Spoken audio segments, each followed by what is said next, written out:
జీవితాంతం రుణపడి ఉంటాను సార్. సినిమా చాలా గొప్పగా తీశారు డైరెక్టర్ గారు. మనస్ఫూర్తిగా నేను ఎన్నో ప్లాన్లు చేశాను, లాంచ్ రీలాంచ్ ఇలా చేద్దాం, అలా చేద్దాం, ఇలా చేద్దాం అని. మనం ఒకటి అనుకుంటే దేవుడు ఇంకోటి అనుకుంటారండి. శివుడిని శివయ్య అని పిలిస్తే రాడు.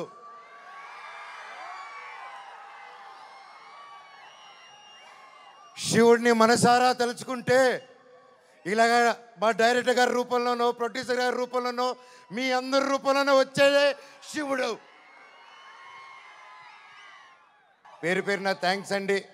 మీకు తెలుసు సోషల్ మీడియా, మీరు ఏదైనా ఒక తప్పుగా వేస్తే మీ మీద రప్ప స్ట్రైకులు పడిపోతాయి, మీ ఛానల్ను మూసేస్తారు, బెదిరింపు ఈమెయిల్లు వస్తాయి. అయినా కూడా డోంట్ కేర్ అని నాకు నిలబడారు చూడు. అది చాలా బాబాయ్ జన్మకి.